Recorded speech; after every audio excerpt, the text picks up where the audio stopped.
Ek gaan vra dat Zurich en Alicia vir my net hier voorkom staan asseblief hier by die doopfont.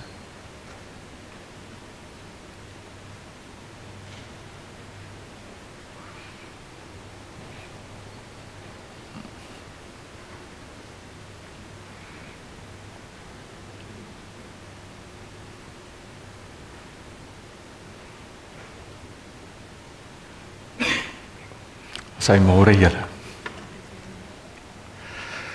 Ons het vanoggend die voorreg om vir klein Sion te doop en dit is altyd in enige gesin en eintlik in enige gemeente. As julle so staan dan kan ek sommer vir julle kyk ook. Vir enige gemeente is dit 'n baie mooi geleentheid hierdie. Want dit is 'n geleentheid waar God vandag vir ons kom wys dat hy getrou is. En ek wil hê dat julle gou julle hand net vir my hier in die water moet sit. As julle die water voel, dan weet ons een ding vanoggend en dan kan julle daarvan getuig dat God getrou is in julle lewe, in julle gesinslewe. Want hy het op 'n dag toe julle jonk was en julle ouers julle gebring het hierheen na die kerk toe om gedoop te word, het hulle met daai selfde begeerte gesit en gesê, Here, hierdie kind dra ek op aan U. En ons het nie geweet hoe dit gaan uitwerk nie, en hier staan julle vandag. En vandag, hierdie selfde water waarmee die kind gedoop word, klein Sion gedoop word, is 'n bevestiging dat die Here getrou was in julle lewe. En as hy getrou was in julle lewe, en getrou is in 'n klomp van hierdie lidmate se lewens, hoekom sal hy dan nie anders doen? Dit is wat hy vandag beloof, dat hy in klein Sion se lewe getrou sal wees. En die beste van alles is, dat hy julle as ouers gaan gebruik, om 'n rol te speel in sy lewe. Want hy sê, hierdie is nie sommer net 'n geleentheid nie. Wanneer 'n kind gedoop word, is dit nie sommer net 'n geleentheid waar 'n kind sy naam kry nie. Hierdie is amper 'n heilige moment. Wanneer God kom en God sê vir ons hele gemeente, wat eintlik 'n stuk geloofsgetuienis is, kom sê God vandag, hy gaan vir klein Sion kies. En hy gaan vir klein Sion kies om met hom 'n besonderse pad te stap in sy lewe. En hy sal so 'n pad met klein Sion stap, dat die dag, wanneer God dit bepaal, en sy pad op 'n besonderse manier met God se pad kruis, dat klein Sion nie anders te kan, as om te sê, Here, ek aanvaar U as my verlosser nie. Dat daardie dag, ons vertrou die Here, dat daardie dag ook sal gebeur. Nou, ek gaan sulke gedeeltes voorhou uit die doopformulier uit. God het in die Ou Testament al eintlik met Abraham 'n ooreenkoms aangegaan. En ons noem dit 'n verbond, soos 'n kontrak in vandag se tyd. Die verbond kan vergelyk word met 'n testament, waarin God al sy gawes tot sy kinders se beskikking stel. En by die doop bevestig God dat ons en ons kinders in hierdie testament ingesluit word. Al verstaan die kind dit nog nie, sê God, en dit is hoekom dit 'n stuk genade is, dat God sê, maar ek kom kies hierdie kind, en ek gaan saam met hierdie kind 'n pad stap. En hierdeur sê hy, ons en ons kinders word hierdeur verseker dat God ook ons God is. En dit beteken dat hy ons Vader is wat ons liefhet en vir ons sorg. Dat Jesus Christus ons verlosser is, dat die Heilige Gees in ons woon en ons nuwe mense maak en ons lei. En die betekenis van die doop kan maklik verkeerd verstaan word, soos wat ek gesê het. So, dit is nie 'n mooi geleentheid waar ons 'n kind doop ter wille van dit wat ouma en oupa sê, of dit wat ander mense sê, of sosiale druk nie.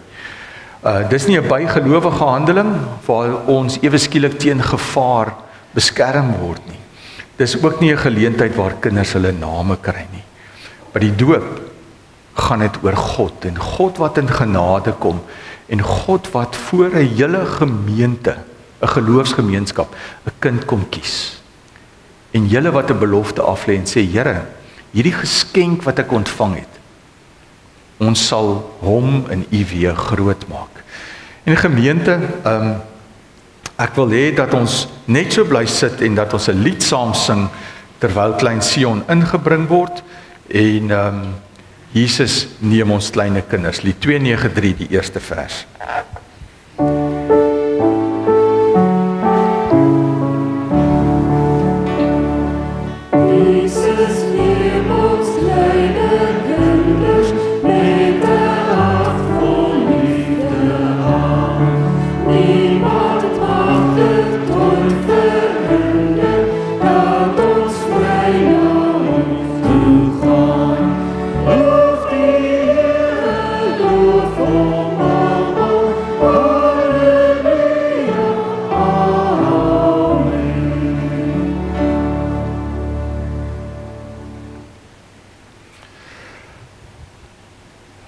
Zurich, Alicia, ek wil graag vir julle net die volgende vraag vra.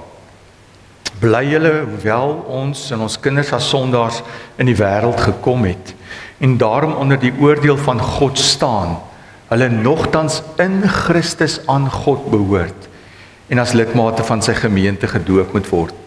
Aanvaar julle die Bybel as die woord van God en aanvaar julle die leer van die kerk, soos die belydenisskrifte dit verwoord, as die ware en volkome leer van ons verlossing. En laastens, beloof julle om hierdie kind in die leer na die beste van julle vermoë te onderrig en te laat onderrig. Wat is julle antwoord? Sion Bronkhorst, ek doop jou in die naam van die Vader, doop jou in die naam van die Seun en ek doop jou in die naam van die Heilige Gees. Amen.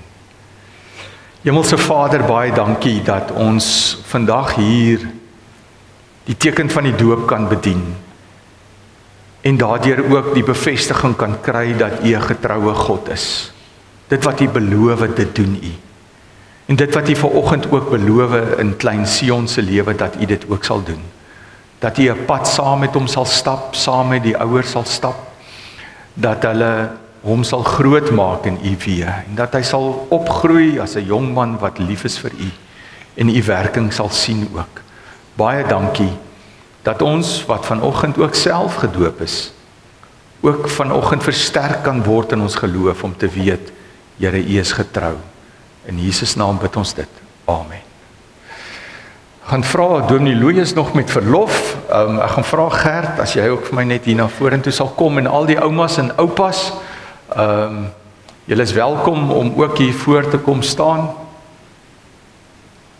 As ons sommer net so ietsie oorhandig.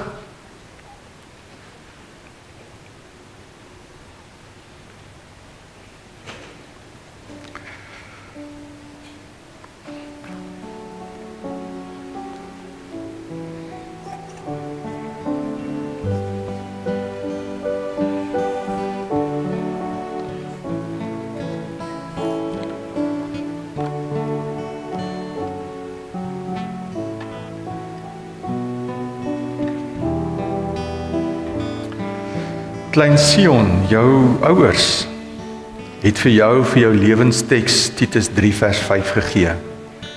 Hy het ons verlos nie op grond van wat ons gedoen het vir ons vryspraak nie, maar slegs op grond van sy eie ontferming.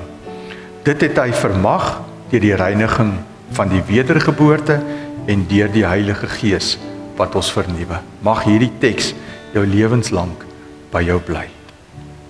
Baie geluk julle. Okay. Baie geluk met hom. Baie geluk weer. Baie geluk julle. Baie geluk. Wat sê? Baie geluk weer. Sê baie geluk. Dat sê wonderlik. Sjoe.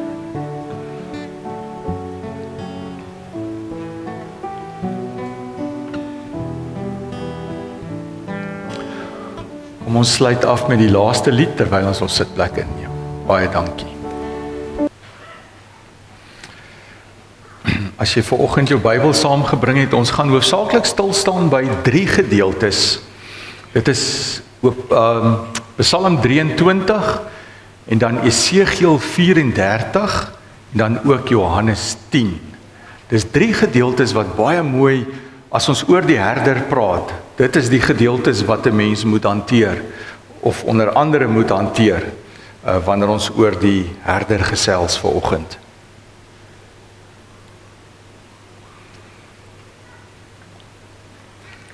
Psalm 23 en Esegiel 34. Esegiel 34 is in my Bybel, in die Bybels verskil deesdae so op bladsy 861 en dan Johannes 10. Maar kom ons sit net so en dan sluit ons die oë en dan vra ons dat die Here regtig vanoggend ook deur die Heilige Gees hierdie woord sal oopbreek, die woord verstaanbaar sal maak en dat dit 'n impak sal maak in ons lewens. Vader, baie dankie vir u woord. Dankie dat ons vanoggend op 'n sigbare wyse kon sien hoe getrou u is. Dat u deur al die eeue heen getrou is. Dat die verbond wat u sluit, dat u dit hou. Dankie Here dat u ons gebruik in hierdie lewe om 'n verskil te maak. Dankie dat u ons toerus, dankie dat u ons vanoggend ook wil toerus en vir ons wil wys wie u is. Jesus, u wat aan die regterhand van die Vader sit, u wat die lam is, u wat die oorwinning vir ons kom behaal het. Ons wil vanoggend aan u die eer gee, ons wil voor u neerbuig, u dien. Heilige Gees, ons is hier in u afhanklikheid. U is die ene wat gestuur is om die waarheid aan ons te openbaar. Kom doen dit ook vanoggend asseblief. Praat met elkeen, werk in elkeen se lewe vanoggend. Open ons geestesoë en ore. In Jesus naam bid ons dit. Amen. Nou wanneer ons oor die beeld van die herder praat, ek dink is elkeen van ons sekerlik baie bekend daarmee. Dis nie 'n onbekende beeld in die Bybel nie. Want ons sien iets daarvan in Abraham se lewe, ons sien dit in Moses se lewe en dan sekerlik een van die bekendes sien ons dit in Dawid se lewe voordat hy koning geword het. So om 'n herder te wees beteken eintlik mos dat jy oppas, dat jy moet versorg, dat jy moet uitkyk moet vir gevare en alles wat dit behels. So dit is eintlik 'n baie groot verantwoordelikheid. En Dawid in sy omswerwinge deur die lewe en hoe hy skape opgepas het, die feit dat hy self 'n herder was, het hy op 'n dag, omdat hy die vermoë gehad het om woorde baie mooi in mooi taal te kan omskryf en te kan dig en liedere te kan skryf, het hy op 'n dag dalk seker daar gesit en dink in die veld terwyl hy daar sit, het hy gesê, maar ek het iemand wat my help, iemand wat my bystaan. En dit is dan Psalm 23 se ontstaan. En kom ons lees Psalm 23 saam, die bekende gedeelte. Dawid wat getuig, want wanneer hy Psalm 23 skryf, is dit eintlik 'n lied uit sy hart uit. Die Here is my herder, ek kom niks kort nie. Hy laat my rus in groen weivelde. Hy bring my by waters waar daar vrede is. Hy gee my nuwe krag. Hy lei my op die regte paaie tot die eer van sy naam. Selfs al gaan ek deur donker dieptes, sal ek nie bang wees nie, want U is by my. In U hande is ek veilig. U laat my by 'n feesmaal aansit, terwyl my teestanders moet toe kyk. U ontvang my soos 'n eregas, ek word oorlaai met hartlikheid. U goedheid en liefde sal my lewe lank by my bly, en ek sal tuis wees in die huis van die Here tot in lengte van dae. Hierdie is uitsluitlik Dawid se ervaring. Maar as jy mooi gaan kyk, dan is dit iets wat ek en jy ook, dis hoekom dit sekerlik so bekende Psalm is. Dis iets wat ek en jy ook al ervaar het. En die mooi van hierdie Psalm en die wonder van God se woord is, Die omstandighede kan verskil in jou lewe. Wanneer jy dit gelees het, of dit was by die afsterwe van iemand, of waar ook al, by mense dit al by 'n huweliksbevestiging, of wat ook al, elke keer beteken hierdie iets anderste. En dalk wanneer jy dit vanoggend hoor, beteken dit ook, het dit vir jou ook bepaalde waarde, want Dawid kom gesels oor die ene wat hom begelei deur die lewe. En hy skryf dat wanneer Jahwe, wanneer die ene is wat 'n verbond met my gesluit het. Want onthou, hy sê hier, hy gebruik die Here, en ons het so 'n paar weke daarby stil gestaan. Dis die Here God wat jou geskep het. Dis Jahwe Elohim wat jou geskep het. En nou sê die woord vir jou, maar die Here God het jou gemaak. En wanneer die Here God jou gemaak het, gaan hy jou nie net so los nie. Hy sal jou nie net so los nie. Sy grootste hartsbegeerte is om saam met my en jou deur die lewe te stap. Om vir jou en my die beste te gee in die lewe. Om my en jou op 'n wonderlike geestelike reis te neem, sodat ons hom beter kan leer ken. En in die proses wat jy op 'n geestelike reis ook gaan, voorsien hy in al jou behoeftes, soos wat hy goed dink. En dit is wat Dawid hier ervaar. Hy sê, hierdie Here, wat ook my en jou Here is, hy sê, as ek hom het, dan kort ek niks. Hoor mooi, as ek hierdie Here het, dan kort ek niks, sê Dawid. Hy sê nie, hy praat nie vanuit 'n perspektief van, ek het genoeg geld in my bank, so daarom het ek eintlik nie die Here se voorsiening nodig nie. Of ek is gesond, daarom het ek nie die Here se voorsiening nodig nie. Hy sê, ten spyte van alles, as ek net die Here het, as ek net hom het, dan kort ek niks. Hy alleen is vir my genoeg. Nou kom ons doen gou 'n eksperiment. As jy vandag alles moet verloor, dink aan Job, soos wat Job alles verloor het. As jy jou familie moet verloor, as jou gesondheid geraak word, as jy al jou finansies verloor,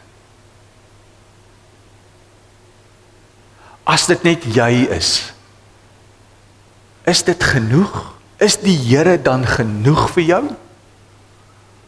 Sal jy kan sê, ek kom niks kort nie, want ek het die Here. Sien, om by daai punt uit te kom, is 'n tree wat ons moet gee in die geloof. Want ons het so baie ander versekering in die lewe, dat hierdie beginsel van die Here is alles, dat dit nie altyd na vore kom soos wat dit na vore moet kom soos in Dawid se lewe nie. Maar hy sê, hierdie Here, as ek hom het ek genoeg. Hy's die ene wat my laat rus in die groen weivelde. Hy's die ene by wie ek vrede vind. Hy's die ene wat vir my regtig vrede gee in 'n wêreld vol onvrede. Hy's die ene wat my krag gee, op keer nuwe krag gee. As ons in die Nuwe Testament gaan kyk, sal hy praat van hierdie wonderwerkende krag van God wat ons keer op keer kry. As die wêreld my moeg maak met al sy uitdagings, en as die wêreld kom en my 'n dwarsklap gee of die mat onder my voete uitdruk, dan sê Dawid ook dat hierdie herder saam met my is. Ek sal nie bang wees nie, want hierdie herder is saam met my. Ek sal nie bang wees nie, want in sy hande is ek veilig. Want ek vertrou hom. En die grootste van alles is, dis hoekom ek Openbaring 7 gelees het as oorgangsteks vanoggend. Want vir my en jou lê daar nog die dood voor, maar die dood is die oorgang na 'n ander lewe, 'n lewe daar by God, waar die herder ook is. Die herder is nie net hier vir jou lewe hier op aarde nie, maar daar in die hemel is hy ook. En ons aanbid hom, soos wat Openbaring 7 daarvan vers 14 vir ons gewys het. En dis wat Dawid skryf. Nou weet ons, Dawid Tyd van Dawid was 'n blomtydperk vir die Israeliete gewees. Dit was 'n goeie tydperk gewees, né? Toe alles voorspoedig gegaan het in die koninkryk. Maar kort daarna het dit begin aftraande loop. En wat het begin gebeur? Die volk het ongehoorsaam geword. Die eie ek het belangriker geword. God het 'n bysaak begin word. Hulle godsdiens was nie meer 'n verhouding nie, dit het eintlik 'n religie geword. Dit is maar net iets wat ons doen om ons gewete te sis.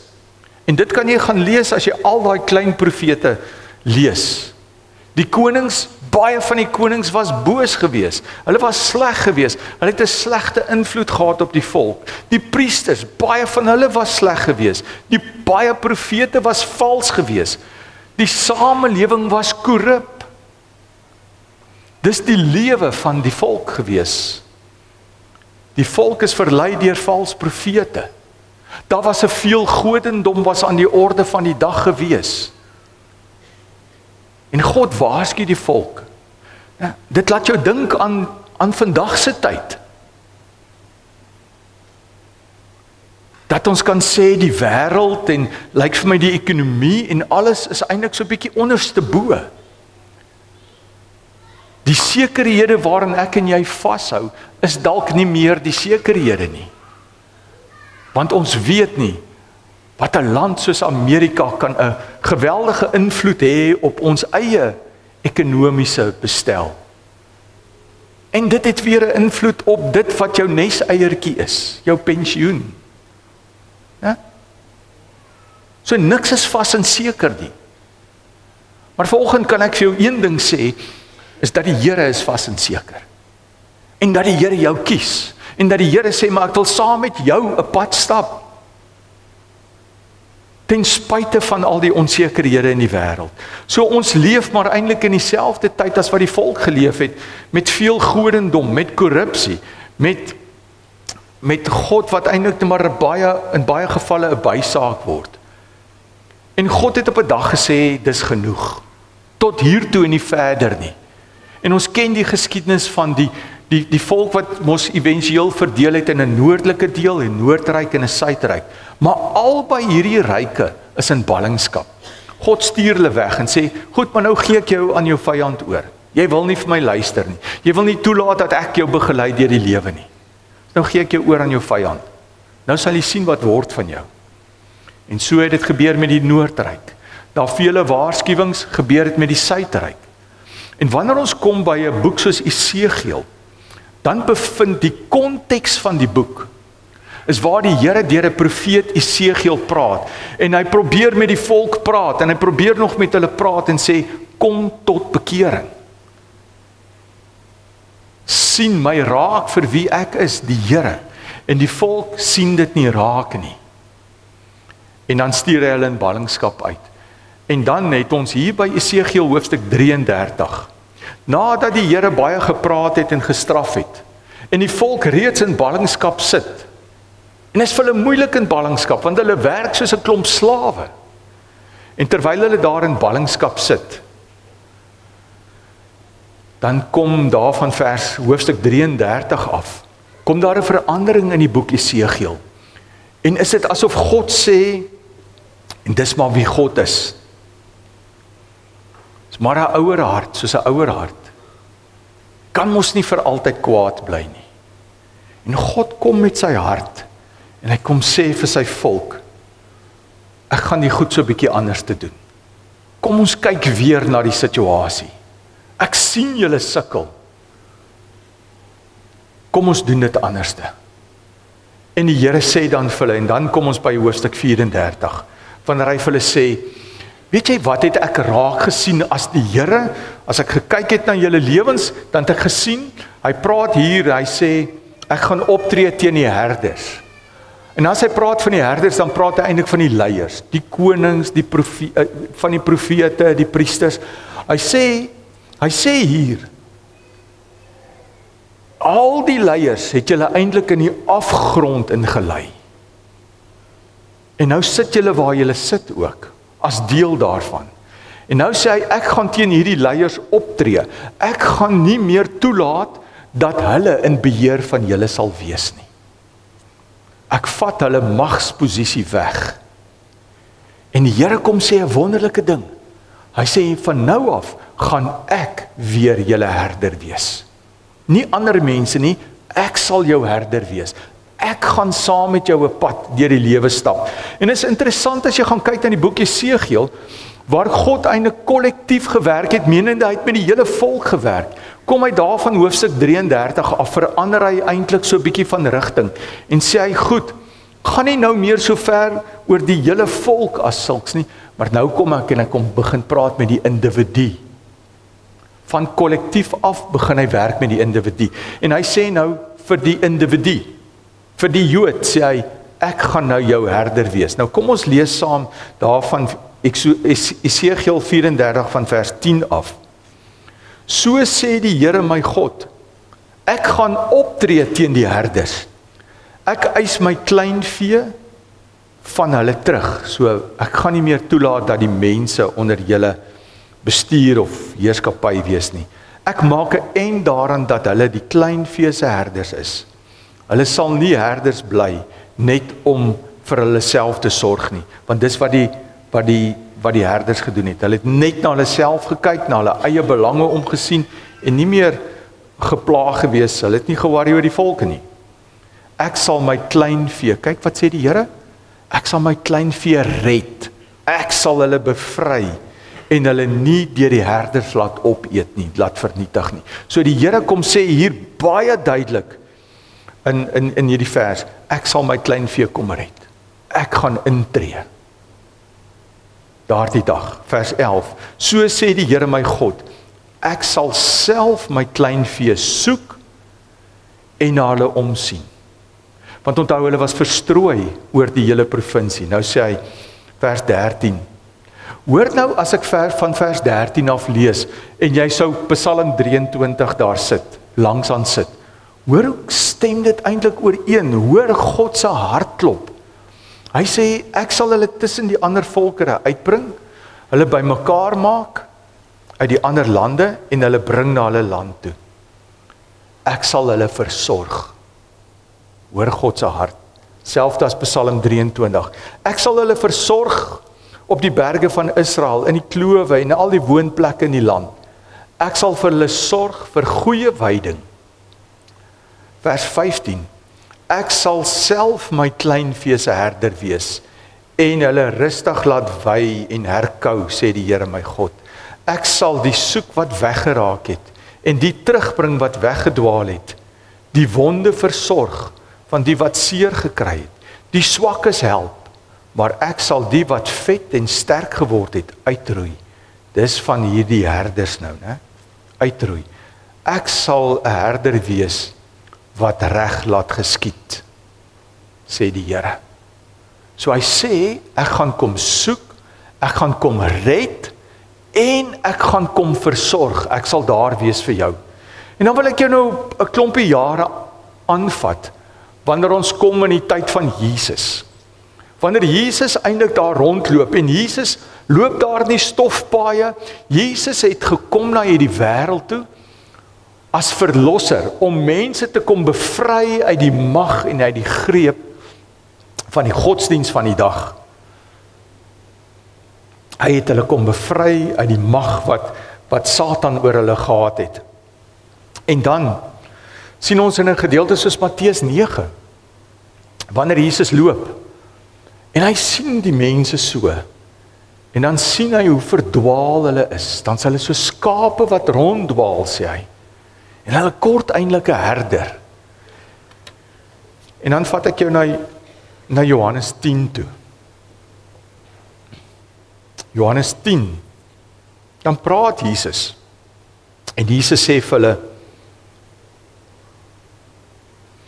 Johannes 10 van vers 14 of van vers 11. Dan maak Jesus die uitspraak. Hy sê, ek is die goeie herder. Die goeie herder lê sy lewe af vir sy skape. Wow, nou, as hy dit vir die mense sê, dan verstaan die mense nie die volheid daarvan nie. Van hierdie herder wat sy lewe af lê.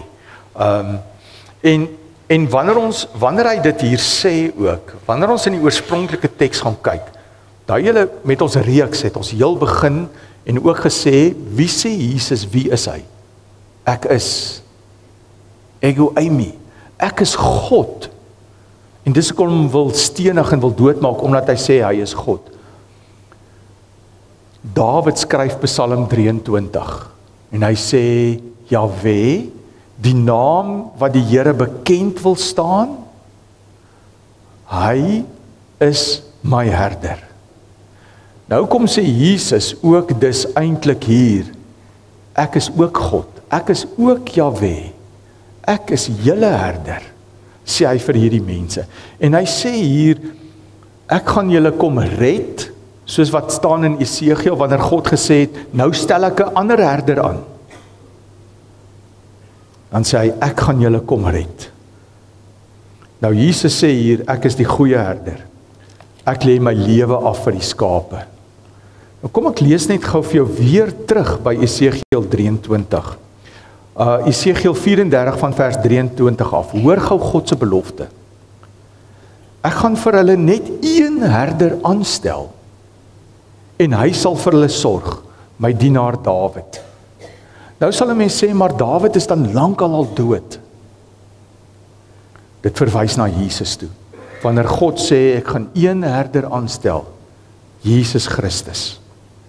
Hy sal vir hulle sorg. Hy sal vir hulle 'n herder wees. Ek die Here sal hulle God wees en my dienaar Dawid sal oor hulle regeer. Ek die Here het dit gesê. Ek sal met hulle 'n verbond sluit wat vir hulle vrede bring, sê hy. So hy sê, gaan net een herder aanstel van nou af. Dis Jesus. En dis hoekom Jesus hier vir die mense sê, ek is die goeie herder. Ek lê my lewe af. Ek kom soek julle en ek gaan julle kom red uit jou omstandighede uit. Vers 14, Johannes 10:14. Ek is die goeie herder. Ek ken my skape. En my skape ken my. Nou weet jy, ek praat baie daaroor, as hy praat van die woordjie ken, dan gebruik hy die woordjie in die Grieks ginosko. Hy sê hier, ek lewe in verhouding met my skape, en my skape lewe in verhouding met my. So dis nie bloot van, ek weet van Jesus nie, ek leef in verhouding met hom. Ek ken my skape en my skape ken my, net soos die Vader my ken, en ek die Vader ken, en ek lê my lewe af vir die skape. En dan sê hy 'n mooi ding, ek het nog baie ander skape wat nie van hierdie kraal is nie, wat nie van die Jode is nie, wat ook deel gaan word van hierdie kraal, wat ook deel gaan word van my kudde, en hulle sal een kudde wees met een herder, wat hy vir hulle sê. Vers 27, my skape luister na my stem, en ek ken hulle en hulle volg my. Ek gee hulle die ewige lewe, en hulle sal in alle ewigheid nooit verlore gaan nie. Niemand sal hulle uit my hand ruk nie. Dis die belofte van die herder af. Kom ons kom gou na 2025 toe.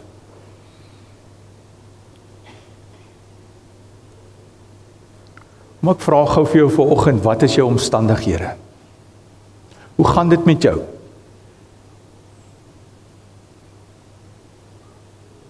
Wees eerlik met jouself, hoe gaan dit met jou?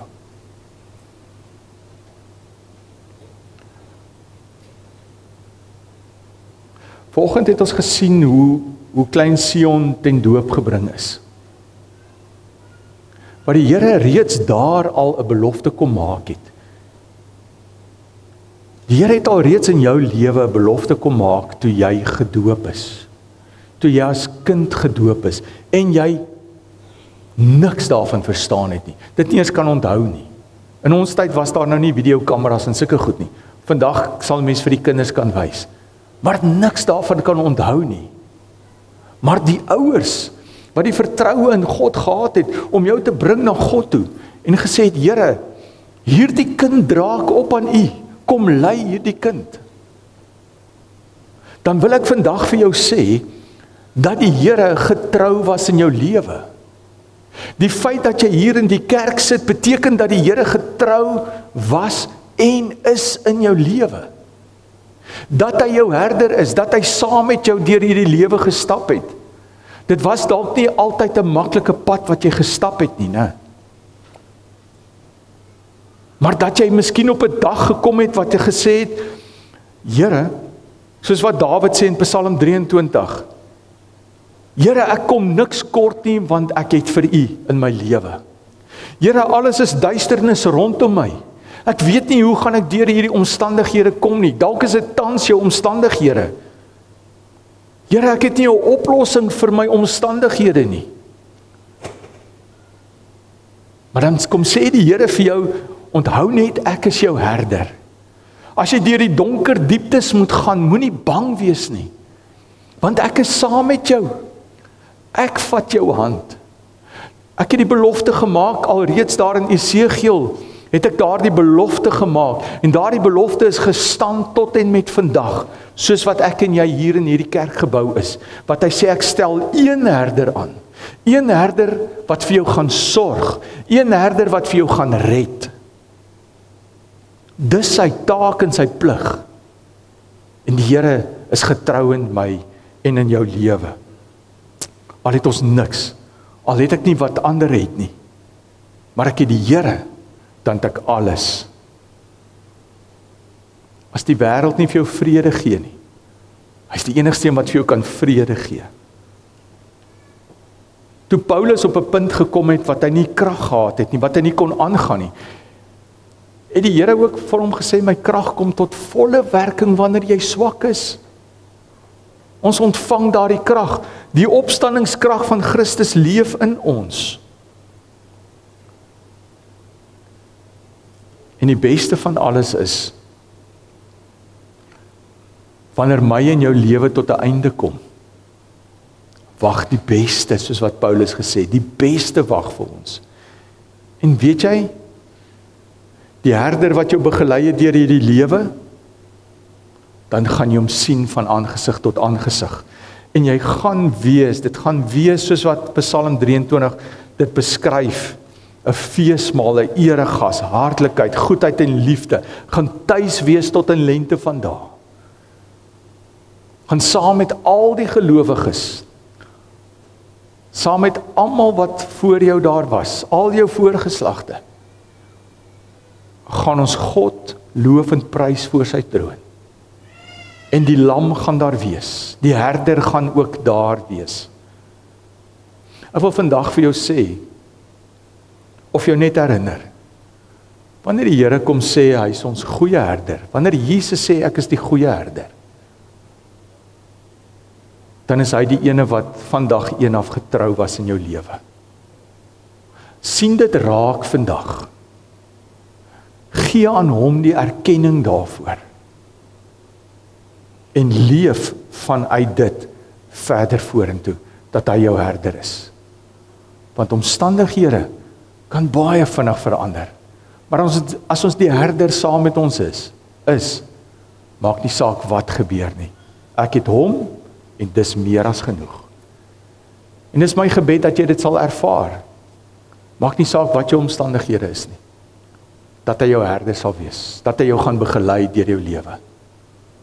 Mag jy eendag aan die einde van jou lewe, as jy op jou eie sterfbed lê, mag jy sê, die Here Jesus Christus was getrou in my lewe. Hy was inderdaad my herder. As hulle dalk vir jou Psalm 23 lees, en jy lê op jou sterfbed, mag jy dit dan beaam. Maar waar begin dit? Nie eers dan nie. Begin al reeds nou, dat ons dit leef. Dat ons dit so sal leef, dat ander dit sal raak sien. Kom ons sluit die oë. Vader,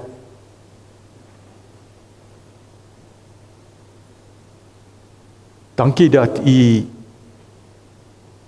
dit op Dawid se hart gedruk het om Psalm 23 neer te pen. Dankie vir die waarde wat dit het in duisende mense se lewens. Maar ons bid dat dit nie net kennis sal wees van 'n herder nie, maar 'n verhouding met die herder, met U, Dankie dat U omstandighede kom verander het, deur net een ware herder aan te stel, Jesus Christus. Jesus, U wat self ook God is. Dankie dat U ons herder is. Dankie dat U ons begelei deur hierdie lewe. Dankie dat U vir ons ook die lewe kom gee het, deur U eie lewe af te lê. Baie dankie dat U getrou is. Dankie dat U getrou sal wees ook.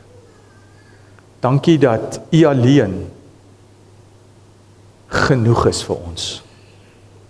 Heilige Gees, kom begelei ons ook deur hierdie week op ons lewenspad, dat ons in afhanklikheid sal leef van U. Kom maak ons vol met U, kom vul ons tot oorlopends toe, sodat ons gees vervuld sal leef daar buite. Baie dankie vir alles wat U vir ons doen. Dankie vir die lewe wat U vir ons gegee het. In Jesus naam bid ons dit. Amen.